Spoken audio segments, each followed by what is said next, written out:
സർവമംഗളമാംഗല്യേ ശിവേ സർവാർത്ഥസാധികേ ശരണ്യേ ത്രംബകേ ഗൗരീ നാരായണി നമോസ്തുതേ. സല്ലാത്രത്തിലൊഴിച്ചതില്ലൊരു തവിത്തോയം ഗുരുശ്രീപദപ്പൊൻപൂവുന്നു തലോടിയില്ല സമയേ ചെയ്തീല സന്ധ്യാർച്ചനം.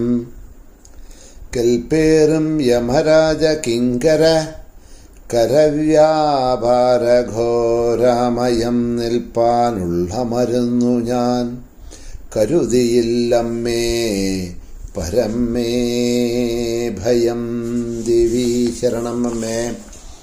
സുപ്രഭാതം, ശുഭദിനം. എല്ലാ ധന്യാത്മാക്കൾക്കും പുലർകാലവന്ദനം. ശ്രീമദ് ദേവി ഭാഗവത നിത്യപാരായണ പരമ്പരയുടെ ഇന്നത്തെ യജ്ഞവേദിയിലേക്ക് സുസ്വാഗതം. ഷഷ്ഠസ്കന്ധം ദേവി ഭാഗവതം 11-ാമത്തെ അധ്യായമാണ് നാം അവലോകനം ചെയ്ത് ദേവിയുടെ പാദങ്ങളിൽ സമർപ്പിച്ചത്. യുഗധർമ്മങ്ങളെക്കുറിച്ചും അസദ്ധർമ്മങ്ങളെക്കുറിച്ചും ജനമേജയൻ അറിയാൻ ആഗ്രഹിച്ചതിനെ ദീർഘമായിട്ട് വ്യാസൻ പറഞ്ഞുകൊടുത്തതിന് ശേഷം ദേവിയുടെ ആ മായയുടെ വൈഭവം വലുത് തന്നെയാണ്. അങ്ങ് ചോദിച്ചത് പ്രകാരം യുഗധർമ്മങ്ങളെയും അസദ്ധർമ്മങ്ങളെയും കുറിച്ചെല്ലാം ഞാൻ പറഞ്ഞു. ഇനി അതിനെപ്പറ്റി എന്തെങ്കിലും അങ്ങക്ക് അറിയേണ്ടതുണ്ട്, സംശയങ്ങളുണ്ടെങ്കിൽ ചോദിക്കാം എന്ന് വ്യാസൻ പറഞ്ഞപ്പോഴാണ് അടുത്ത അധ്യായത്തിലേക്ക് പോകുന്നത്. അടീപക യുദ്ധം എന്ന അടുത്ത 12 അധ്യായത്തിലേക്ക് ജനമേജയന്റെ ചോദ്യത്തോടു കൂടിയാണ് തുടങ്ങുന്നത്. രാജോവാച തീർത്ഥാനി ഭുവി പുണ്യാനി ബ്രൂഹി മേ മുനിസത്തമാ ഗമ്യാനി മാനവൈർദേവൈ ക്ഷേത്രാണി സരിതസ്ഥഥാ ഫലം ച യാദൃശാം യത്ര തീർത്ഥേഷു സ്നാനദാനത വിധിം തു തീർത്ഥയാത്രായാം നിയമാശ്ച വിശേഷത. ആദ്യമായിട്ട് ചോദിക്കുന്നത് ജനമേജയൻ വ്യാസനോട് ഭൂമിയിൽ മനുഷ്യർക്കും ദേവന്മാർക്കും ചെന്നെത്താവുന്ന പുണ്യക്ഷേത്രങ്ങളും തീർത്ഥങ്ങളും നദികളും ഏതെല്ലാമാണ് എന്ന് പറഞ്ഞു തരണം. സ്നാനദാനാദികൾ ചെയ്താൽ ഏതെല്ലാം പുണ്യസ്ഥലങ്ങളിൽ നിന്ന് ഏതു വിധത്തിലുള്ള ഫലമാണ് ലഭിക്കുന്നത് എന്നും തീർത്ഥയാത്രാവിധികൾ എന്താണ് എന്നും വിശേഷിച്ചുള്ള നിയമങ്ങൾ എന്തൊക്കെയാണ് എന്നെല്ലാം വിസ്തരിച്ച് പറഞ്ഞു തരണം എന്നുള്ള അഭ്യർത്ഥനയോടുകൂടിയാണ് അധ്യായം തുടങ്ങുന്നത്. ജനമേജയന്റെ ചോദ്യങ്ങൾ കേട്ട് അതിന് മറുപടിയായിക്കൊണ്ട് വ്യാസൻ പറയാൻ തുടങ്ങുന്നു.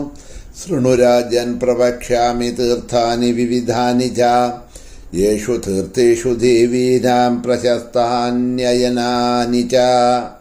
ഹേ രാജൻ, ഹേ ജനമേജയ, അങ്ങ് ആഗ്രഹിച്ചത് അനുസരിച്ച് വിവിധ തീർത്ഥങ്ങളെപ്പറ്റി ഞാൻ പറയാം. ഭക്തിയോടുകൂടി കേട്ടോളൂ. ദേവിമാർക്ക് പ്രാധാന്യമുള്ള ക്ഷേത്രങ്ങളേവ എന്നൊക്കെ പറഞ്ഞു തരാം എന്ന് പറഞ്ഞുകൊണ്ട് പറയണു. നദീനാം ജാഹ്നവി ശ്രേഷ്ഠ യമുനാ ച സരസ്വതി നർമ്മദ ഗണ്ഡകി സിന്ധു ഗോമതി തമസാ തഥാ കാവേരി ചന്ദ്രഭാഗാ ച പുണ്യാ വേത്രവതി ശുഭാ ചർമ്മണ്വതി ച സരയു താഭി സാഭ്രമതി തഥാ. കുറേ നദികളുടെ പേരുകളൊക്കെ ഇവിടെ പറഞ്ഞു. തീർത്ഥനദികൾ. ആ നദികളിൽ ഏറ്റവും ശ്രേഷ്ഠമായിട്ടുള്ളതാണ് ജാഹ്നവി. ജാഹ്നവി എന്ന് പറഞ്ഞാൽ ഗംഗ. ഭഗീരഥൻ ആ ഗംഗയെ ഭൂമിയിലേക്ക്, ആകാശഗംഗയെ ഭൂമിയിലേക്ക് വന്ന സമയത്ത് ഋഷികേശ എന്ന് പറഞ്ഞ സ്ഥലത്ത് ജഹന്നു എന്ന് പറഞ്ഞ ഒരു മഹർഷി തപസ് ചെയ്തിരുന്നുവെന്നും അദ്ദേഹത്തിൻ്റെ തപസ്സിനെ ഭംഗം ചെയ്തുകൊണ്ട് ഗംഗ അവിടെ കുത്തിയൊലിച്ച സമയത്ത് കോപിഷ്ഠനായിട്ടുള്ള ഈ മഹർഷി പണ്ട് അഗസ്ത്യൻ സമുദ്രത്തിനെ കുടിച്ചതുമാതിരി തൻ്റെ തപശക്തി കൊണ്ട് ഗംഗയെ പാനം ചെയ്തു എന്നുമാണ് പറയണത്. പിന്നീട് ഭഗീരഥൻ വന്ന് കാല് പിടിച്ചപേക്ഷിച്ച് ഗംഗയെ കൊണ്ടുവരാൻ താൻ ചെയ്ത പ്രയത്നവും കാരണവും എല്ലാം പറഞ്ഞപ്പോൾ സന്തോഷിച്ച ഋഷി തൻ്റെ വലത് ചെവിയിൽ കൂടി ആ ഗംഗയെ പുറത്തേക്ക് വിട്ടു എന്നും ആ ജഹ്നു മഹർഷിയുടെ വലത് ചെവിയിൽ നിന്നും ഗംഗ പിന്നീട് ഭൂമിയിൽ പതിച്ചത് കാരണം കൊണ്ട് ഗംഗയ്ക്ക് ജഹ്നവി എന്ന പേര് ലഭിച്ചു എന്നും ഒരു കഥ ഭാഗവതത്തിലും നവമസ്കന്ധത്തില് സൂര്യവംശ രാജാക്കന്മാരുടെ കഥകളൊക്കെ പറഞ്ഞു കൊണ്ടുപോകുന്ന സമയത്ത് അവിടെ അത് പറയുന്നുണ്ട്. അങ്ങനെ ഏറ്റവും ശ്രേഷ്ഠമായിട്ടുള്ള നദിയാണ് ഗംഗ. പിന്നെ യമുന, സരസ്വതി, നർമ്മദ, ഗണ്ഡകി, സിന്ധു, ഗോമതി, തമസ, കാവേരി, ചന്ദ്രഭാഗ, വേത്രവതി, ചർമ്മൺവതി, സരയു, താപി, സാംഭ്രമതി, അങ്ങനെ കുറെ നദികളുടെ പേരുകൾ പറഞ്ഞു. ഇതെല്ലാം പുണ്യനദികളാണ്. ഇവ ഏതാനും ചില പുണ്യനദികൾ മാത്രമാണ്. നൂറുകണക്കിന് നദികൾ വേറെയുമുണ്ട്. അവയിൽ സമുദ്രത്തിലേക്ക് ഒഴുകിച്ചേരുന്നവയാണ് പുണ്യനദികൾ എന്ന് പറയപ്പെടുന്നത്. സമുദ്രത്തിൽ ചേരാത്തവയൊക്കെ അല്പപുണ്യകൾ നദികൾ എന്നാണ് അറിയപ്പെടുന്നത് എന്ന് പറഞ്ഞു. ആ സമുദ്രത്തിൽ ചെന്ന് ചേരുന്നവയിൽ തന്നെ പ്രവാഹമുള്ളവയാണ് ശ്രേഷ്ഠങ്ങൾ. ശ്രാവണം തുടങ്ങിയ 2 മാസങ്ങളിൽ അവയെല്ലാം രജസ്വലകളായിരിക്കും ഈ നദികൾ എന്ന് പറയുന്നു. മഴ കൊണ്ടാണ് അങ്ങനെ സംഭവിക്കുന്നത്. അപ്പോൾ അവ നാട്ടുംപുറത്തെ കലങ്ങിച്ചെമെന്ന വെള്ളം വഹിക്കുന്നവയായിരിക്കും. അത്യന്തം പാവനമായ ക്ഷേത്രങ്ങളാണ് പുഷ്കരവും കുരുക്ഷേത്രവും ധർമാരണ്യവും മുതലായിട്ടുള്ള ക്ഷേത്രങ്ങൾ എന്നൊക്കെ അങ്ങനെ പറഞ്ഞു പോണു. ആദ്യം ആ പുണ്യനദികളെക്കുറിച്ച് പറഞ്ഞു. കുറച്ച് നദികളുടെ പേരൊക്കെ പറഞ്ഞു. അവിടെ ഭാഗവതത്തിലും പഞ്ചമസ്കന്ധത്തിലെ ഭൂഗോള വർണ്ണനയെ ചെയ്യുന്ന സമയത്ത് കുറേ നദികൾ, പർവ്വതങ്ങൾ, ക്ഷേത്രങ്ങൾ മുതലായവയുടെ പേരുകളൊക്കെ അവിടെയും ശ്രീശുകൻ പറയുന്നുണ്ട്. ഇതിലുള്ള നദികളുടെ പേരുകളൊക്കെ അവിടെയും വ്യാഖ്യാനിക്കപ്പെട്ടിട്ടുണ്ട് പുണ്യനദികളായിട്ട്. നമ്മളും സാധാരണ ജപിക്കാറുണ്ടല്ലോ, ഗംഗേ യമുനേ ചൈവ ഗോദാവരി സരസ്വതി നർമ്മദേ സിന്ധു കാവേരി ജലേസ്മിൻ സന്നിധിം കുരു എന്ന് മനസ്സുകൊണ്ട് പ്രാർത്ഥിച്ചിട്ട് ആ ജലമെടുത്ത് തലയിൽ ഒഴിച്ചുകൊണ്ട് ദിവസേന സ്നാനം ചെയ്യുക. വളരെ പവിത്രമാണ് എന്ന് പറയുന്നു. കാരണം ഈ നദികളൊക്കെ പവിത്രമായിട്ടുള്ള പുണ്യനദികളാണ്.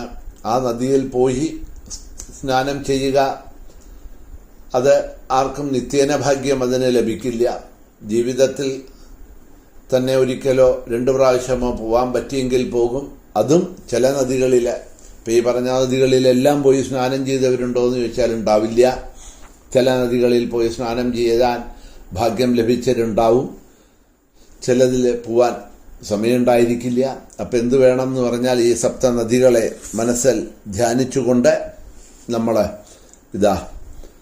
ആ ജലത്തിനെ ശിരസിൽ ഒഴിക്കുന്ന സമയത്ത് നമുക്ക് അതിൻ്റേതായിട്ടുള്ള പുണ്യങ്ങൾ കിട്ടും എന്നൊക്കെ മഹാത്മാക്കൾ, ജ്ഞാനികൾ പറയുന്നുണ്ട്. അങ്ങനെയുള്ള നദികളുടെ പേരുകളൊക്കെ പറഞ്ഞു. ഇതിൽ ഏതൊക്കെ നദികളാണോ ഒഴുകിപ്പോകുന്നത്, ഒഴുകി സമുദ്രത്തിൽ ചെന്ന് ചേരുന്നത്, ആ നദികളാണ് പുണ്യനദികൾ എന്ന് പറഞ്ഞിട്ട് അറിയപ്പെടുന്നത്. ചില നദികൾ ഒഴുകുന്നുണ്ടെങ്കിലും അത് സമുദ്രത്തിൽ ചെന്ന് ചേരാറില്ല എന്നുള്ളത് കാരണം കൊണ്ട് അവയെ അത്ര പുണ്യങ്ങളായിട്ട് കരുതാറില്ല. അല്പപുണ്യങ്ങൾ എന്നാണ് അവരെയൊക്കെ പറയുക. അങ്ങനെ സമുദ്രത്തിൽ ചേരുന്നതിൽ ശ്രേഷ്ഠമായിട്ടുള്ള നദികൾക്ക് 2 മാസം, ശ്രാവണം തുടങ്ങിയ 2 മാസങ്ങളിൽ രജസ്വലകളായിരിക്കും എന്ന് പറയുന്നു. അതിൻ്റെ അർത്ഥം ഇവിടെ എന്താണെന്ന് പറഞ്ഞാൽ, വാസ്തവത്തിൽ ഈ മഴക്കാലത്ത് നദികളിൽ പല സ്ഥലങ്ങളിലുമുള്ള വെള്ളം കുത്തിയൊലിച്ചുകൊണ്ട് ചെളിയും ചേറും എല്ലാം മണ്ണും എല്ലാം വഹിച്ചുകൊണ്ട് വന്ന് നദിയിൽ വന്ന് ചേരാറുണ്ട്. ആ സമയത്ത് നദിയിലെ ജലം ശുദ്ധമായിരിക്കില്ല. ഈ മണ്ണും മറ്റുള്ള വസ്തുക്കളും എല്ലാം അതിൽ കലർന്നതുകൊണ്ട് കലങ്ങി മറിഞ്ഞ വെള്ളമാണ് ഒഴുകി വരിക. അതുകൊണ്ട് തന്നെ ആ 2 മാസങ്ങൾ ആ നദികളിൽ സ്നാനം ചെയ്യാനോ ആ നദികളിലെ ജലം കൊണ്ടുവന്ന് ഭക്ഷണം വെച്ച് കുടിക്കുക, അല്ലെങ്കിൽ അത് പാനീയമായിട്ട് ജലം കുടിക്കാനോ ഒന്നും അത് ശ്രേഷ്ഠമല്ല, ഉപയോഗിക്കാറില്ല. കാരണം കലങ്ങി മറിഞ്ഞ് പല വസ്തുക്കളും അതിൽ വന്ന് അഴുക്കായിട്ടുള്ള ജലമായിരിക്കും അത്. ആ 2 മാസങ്ങളൊക്കെ കഴിഞ്ഞിട്ടുണ്ടെന്നുണ്ടെങ്കിൽ പിന്നീട് പതുക്കെ ആ മഴയെല്ലാം നിന്നു എന്ന് പറഞ്ഞാൽ പുറമേ നിന്ന് ഒഴുകി വന്ന് ഈ നദിയിൽ പതിക്കുന്നതായിട്ടുള്ള ജലം അത് നിന്നു എന്ന് പറഞ്ഞാൽ, അതിൻ്റെ ഒഴുക്ക് നിന്നു എന്ന് പറഞ്ഞാൽ പിന്നെ നദിയിലെ ആ ജലമെല്ലാം ശുദ്ധമാവും. കലങ്ങിയ ആ നദിയെല്ലാം, ആ കലക്കമെല്ലാം തെളിയും. ആ മണ്ണെല്ലാം നദിയുടെ താഴത്തടിക്കും, അടിഞ്ഞു ചേരും. ബാക്കിയുള്ള ആ സാധനങ്ങളൊക്കെ ഒഴുകി അത് സമുദ്രത്തിൽ ചെന്ന് ചേരും. അപ്പൊ പിന്നെ ആ നദി പരിശുദ്ധമായിരിക്കും എന്ന് പറയാണ്. ആ നദി കുളിക്കാനും ആ ജലം ഉപയോഗിക്കാനും പ്രാപ്തമുള്ളതാവും. അതുകൊണ്ട് ആ 2 മാസം ആ നദീജലങ്ങളെ ഉപയോഗപ്പെടുത്തരുത് എന്നുള്ളത് കാരണം കൊണ്ട് ആ 2 മാസങ്ങൾ രജസ്വലകളാണ് എന്ന് അവിടെ പറഞ്ഞു. പിന്നീട് പറഞ്ഞു പോകുന്നത് ക്ഷേത്രങ്ങളെക്കുറിച്ചാണ്. നദികളെ കുറിച്ച് പറഞ്ഞതിന് ശേഷം ബാക്കി ഭാഗങ്ങളെ നാളെ അവലോകനം ചെയ്തു കൊണ്ടുപോകാം. ഇന്നിവിടെ തന്നെ നിർത്തുന്നു. ശ്രീ മഹാദേവ്യൈ നമഃ.